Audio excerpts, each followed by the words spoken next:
So in this video, what I plan to do is have a quick look at Professor Buzzkill as a source for history extension, particularly question 1, the what is history section, where you're asked to think about some theories and ideas and problems and issues, debates in history from a fairly broad perspective. And I think this is an interesting source because it can allow you to discuss a range of things, particularly very contemporary issues about history in the 21st century. So Professor Buzzkill, I suggest you also go and have a look at the website. So Professor Buzzkill, you can see that there are podcasts, okay, and also some sort of mini article things that come up along the way, but mainly it's a podcast with a website. You can find it also on iTunes and other media sites as well. So what we're looking at here is maybe approaching Professor Buzzkill in the same way that we might approach another more conventional source like von Ranke or like David Christian or like the Yanali School or something similar. So that's the plan. And what we're doing is trying to map it onto these main areas that the syllabus requires us to work with. Remember, I think it's really important that you familiarize yourself with this by reading over it as you're making your notes and reviewing your notes and so on. Particularly this the pages 12 and 13, where they actually break down the questions a little more and give you a sense of what historiographical issues they think are important and that obviously are important as well. So the historical debates, a general area that we're kind of covering, who are the historians weighing in on this debate, what are the purposes of history, how is history being constructed and recorded over time.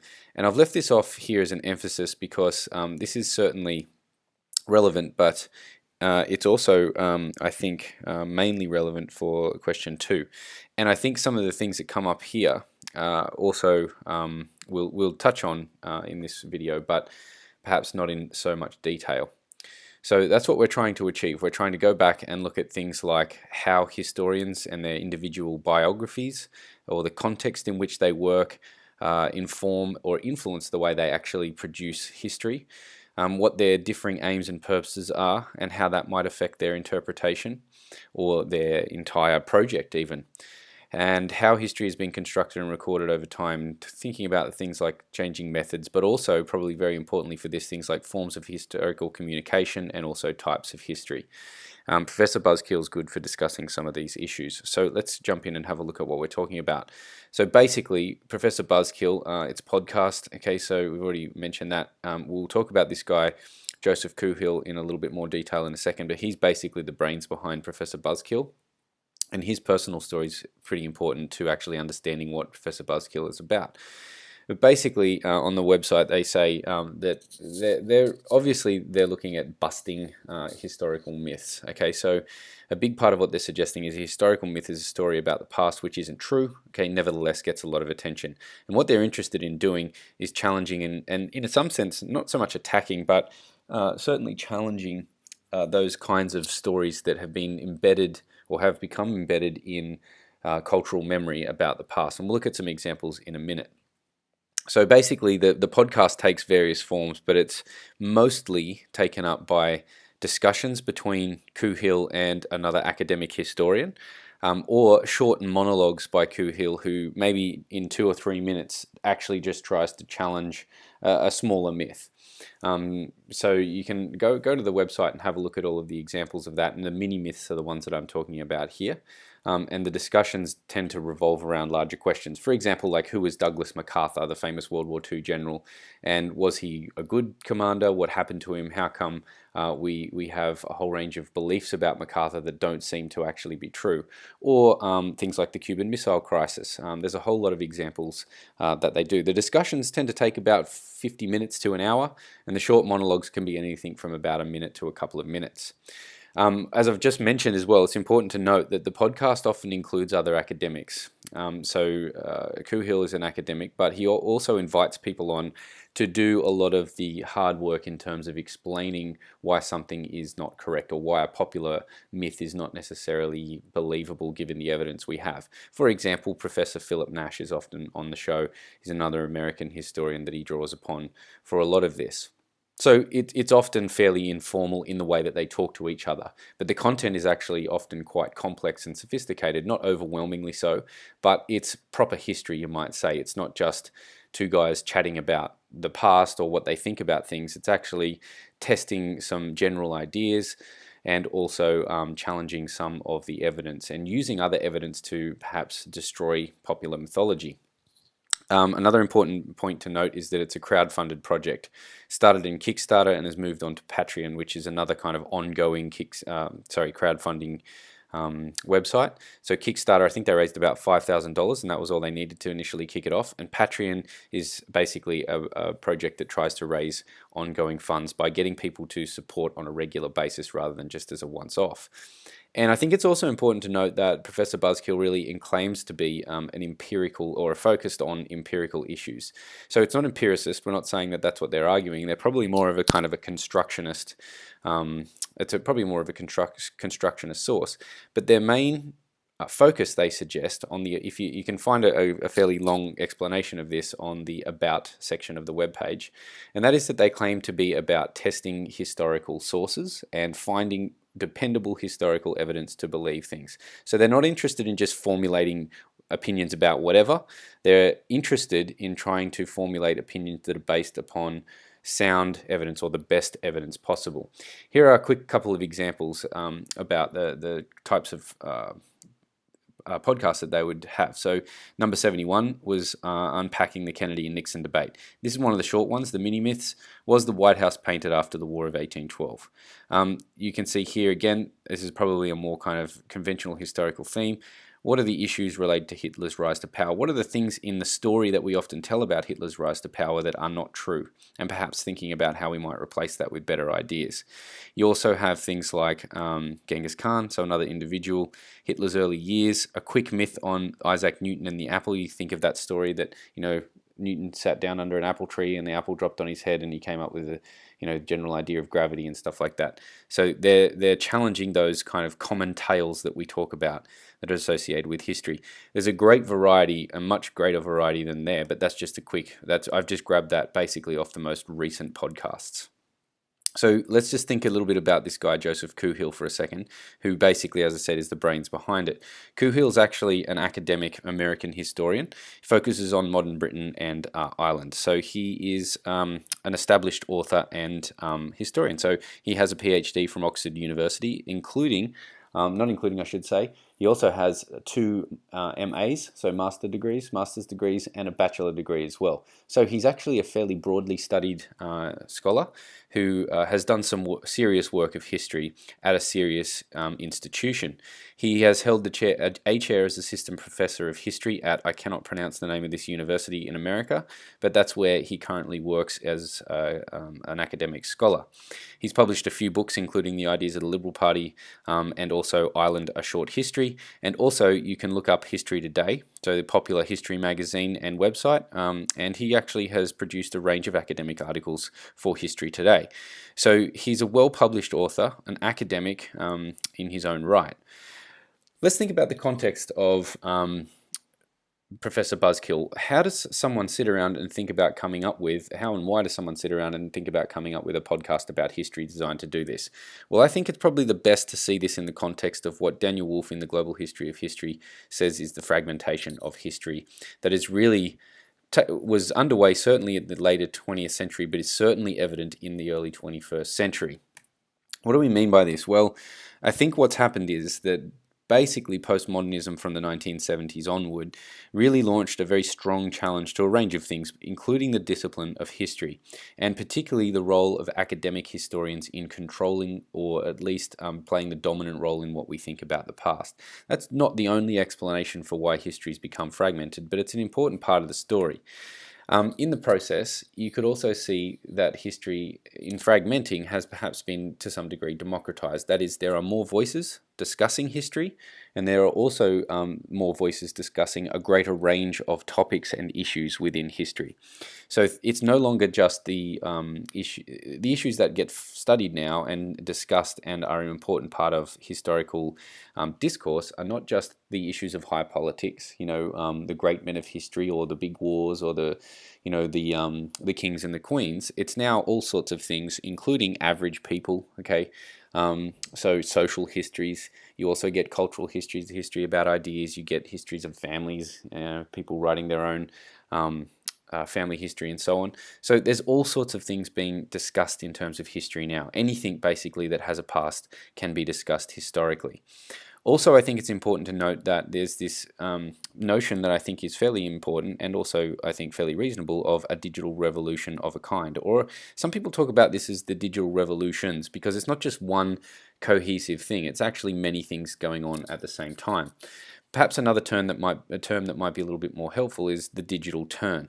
So where we had the linguistic turn and the cultural turn and other issues like that, many people are starting to talk about the idea that there has been a digital turn that's visible in the 2000s and beyond. Probably started before that, but the point here is that more of our production and consumption of history is being done through the medium of the internet and also digital devices. So digitization of archives, things like Trove, but also the production of digital histories rather than just published books. So things like podcasts. Okay, so I think that's an important point. And also, I think this is important, and that is that history is in no way in an unhealthy position. And what I mean by that is that history, although it may have been challenged by postmodernism, is actually very alive and well in most communities. So take Australia, America, and probably Britain and many other European nations are the same. And that is that although not many people go to university and study history as a degree, what the point is that many people actually consume lots of history. So there are lots of popular books that are sold about history. People watch films related to it. There are battlefield tours that many people go on. Museum attendance is quite high. Also, it's quite popular for people to be into their personal history, so looking at, say, family history and so on through the use of things like Ancestry.com. So, and this is, I think an important point because Professor Buzzkill is not necessarily aimed at academics. It's aimed at a very general audience, people who are not necessarily specialist historians, but like to actually think and learn about history. And they're trying to put it in a format, I think, that's easily consumable and therefore perhaps might have the potential of reaching a fairly wide audience. So I think some of those issues are important to see in the background of Professor Buzzkill. In terms of what it aims to achieve, what is the aim and purpose of Professor Buzzkill as a historical enterprise? Well, they suggest on the website, in the About section again, that serious historians are very careful about saying categorically that something is true or not true. In fact, they go on, rather than saying something happened or is true, most historians prefer to say there is good evidence for this thing. Okay, so did this happen? Well, we're not saying categorically yes or no, it didn't. We're saying there's great evidence to suggest that yes, it did. Or there is good evidence to believe that that's why this actually occurred. Okay, and rather than saying something didn't happen, they prefer to say there's no good evidence for that. So you can see the interesting thing here is why I call it constructionist, because they're actually refusing or stopping short of saying you can categorically say things are true and untrue, but you can actually say, on the basis of the evidence we have, we don't think this is actually likely. So they're not arguing for the end of history like the deconstructionists, and they're not arguing for the kind of perhaps more optimistic version of history, say, that empiricists and reconstructionists are arguing for. So beyond that, so I think that informs an important part of their purpose is that they are trying to actually establish what there is good evidence for and what there is not good evidence for. Okay, so this is part of the myth-busting process. I think there's a few other things that we could add to that, though. I think they're actually trying to promote a more critical historical consciousness, and you can see that in that last comment, that they're trying to actually inform the listeners, or the community that's beginning to form around Professor Buzzkill. They're trying to actually inform them of more critical ways of thinking about the past, rather than just reading a book and saying, well, now I know what happened in the Battle of the Somme. They're asking the audience to actually consider why they think they know that that happened. And that's far more challenging than just a lot of popular history.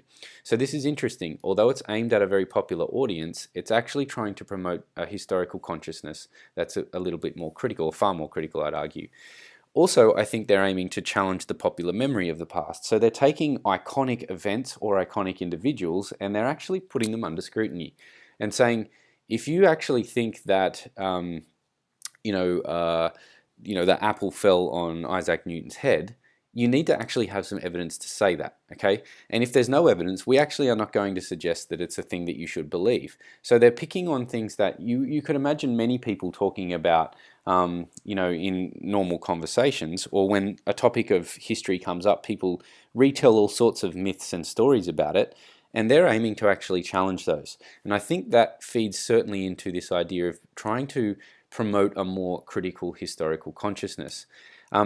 I also think they're trying to challenge, in a way, and this is because Kuhil is an academic, but he's aware that academics, in a sense, have been marginalized in some historical debates. And so I think he's actually trying to challenge the fundamental distinction that people often make between academic and popular history. And he's actually trying to fulfill this role of being an academic in the public eye. So he's a public historian, certainly, but he's not just running down a populist line doing things that people, rehashing old stories that people want to hear. He's actually challenging them. And I think that's an interesting kind of synthesis. Okay, so, and I think part of it, we've mentioned this, but I think it deserves its own point. I think that part of the aim is also to engage people beyond the academy, trying to get to people who are not necessarily going to study a history class and reach them with some thinking about history that's more complex. So it does have an educative purpose as well as an engaging and entertaining purpose, I think, certainly is part of the logic here. And it's actually pretty effective at that. Lots of people follow this. Many people, I think, download the podcast, and also it does a good job of balancing light-hearted and often humorous conversations that they have in their discussions on the podcast with some serious historical scholarship. So it's an interesting expression of history in the 21st century. One of the most important things that I think it begins to reveal or help us comment on is the changing nature of the construction of history in the 21st century. And I think there are several important issues that it shows here. Firstly, I think it shows that the construction of history has clearly moved far beyond books and formal publication. So, for example, you could go back, say, 30 or 40 years, and you basically had only a few ways in which history could be produced. Mainly books, some magazines, and then you had some radio shows would be probably the next most popular thing, and increasingly television programs and films, right? So television and film, I think, pushed history firstly beyond the books and publishing kind of mode of doing history, and it pushed it right out into a more kind of personalized thing where people can sit in their living rooms and consume history. I think something like Professor Buzzkill is a great example of how this is continuing to expand. So you might think of this as the expanding way that history has moved beyond just books and formal publications, and they require different skills. I would imagine there are many historians, for example, who are fantastic writers who wouldn't actually do a good job of developing a podcast because they're not engaging speakers. So they are different, historians for different purposes here. Also think interestingly about what a podcast can allow a historian to do. So this is an individual who can actually choose topics to discuss on a weekly basis. They don't have to commit to writing a book over 3 years, publishing it, and then maybe spending another 3 years to write another book. He can actually move quickly through topics, address what he needs to address, and continue moving. So it's a history that's always under construction rather than a history that was constructed, set in stone in terms of a book, and maybe revised once or twice through its lifetime. This is constantly updated, constantly being challenged, and constantly being constructed. Also, I think it points to the fact that empirical rigor doesn't just belong to the large academic texts.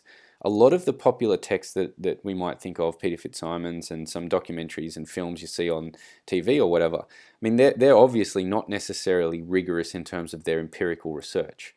They're popular histories aimed at basically making money and gaining a big audience. This is aimed at maybe making money, certainly gaining a reasonable audience, but that doesn't mean it's actually given away the academic rigor of testing empirical sources, which is a fundamental thing that academic historians do.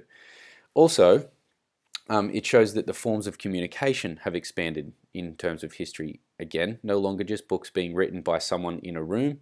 You know, go to the library, they write their book and then they publish it. Someone reads it on their own, and it's that kind of thing. It's another example of the expanding modes of communication: television, now the internet, and so on. I think this is probably one of the most interesting points, though, and that is that it's opened up an interesting, or Professor Buzzkill shows that you can open up interesting dialogue between the producers of history and the consumers. Now, this might actually raise an interesting question. When does a consumer of history become a producer? For example, Professor Buzzkill will often take requests. So he asks people to actually email in, and they do sort of little voting things where they find out what topics are popular, what people want covered that hasn't been covered yet, and then they try to actually address those issues as they can. So now, although the consumer isn't actually constructing the podcast, they're informing what perhaps goes into the podcast.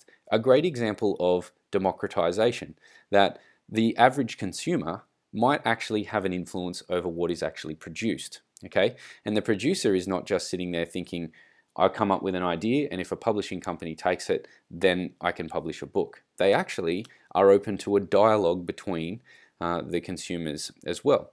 So there's a notion that there is a Buzzkiller community, and Kuhil often talks to the audience and calls them Buzzkillers. So he says, okay, Buzzkillers, today we're going to do this. He's aware of the audience, he's aware of the community, and he's trying to, in some sense, not play up to it, but certainly draw them into the process of the history, which I think is really interesting.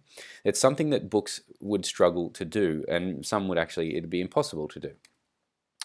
Okay, some quick points of evaluation. One, I think it's good evidence of the digital turn and what it can actually do. So the increasing use of the internet is certainly facilitating the construction and consumption of history in the 21st century. You might say it's bringing history into the 21st century, and history is adapting accordingly. So it's good evidence of that, and I think it's evidence of a good and perhaps promising way that history is being brought into the present day. So empirical rigor, but also a popular form. Secondly, I think it challenges the notion that we need to see history in crisis. Many people would say that the challenge of postmodernity put history in a position where it was incredibly weak because many people are not choosing to study history at university and so on. And that may be true, but that doesn't necessarily mean that history is not being more consumed in different contexts and in different ways, and that history doesn't necessarily belong in and only in environments like academic institutions such as universities and so on. So it's actually, I think, a good demonstration of the adaptability of history to new circumstances. And personally, you might disagree with this, it doesn't matter, but personally that gives me some kind of optimistic outlook on history, that historians and good commentators will always find ways to make themselves relevant to the societies in which they live. If they don't, I think they will simply basically become a little bit obsolete. But it's good to know that some historians are really having a good go at this. And finally, I think it's important important evidence anyway, Professor Buzzkill, that an entirely polarized sense of academic versus and/or popular history isn't really helpful. I actually think that Professor Buzzkill is an intelligent synthesis of both academic and popular history. So although it's possible to identify clear examples of popular history that aren't really interested in testing evidence and advancing new hypotheses that contribute something to the historical community, they just tell stories and try to make money out of books or something. And there are also clear works of academic history that are not designed to be read by a wide audience in the public. That's okay, there's examples of that, but it doesn't just have to be those two. Professor Buzzkill is a great example of how maybe someone can intelligently synthesize different forms of history to make it relevant for a 21st century audience.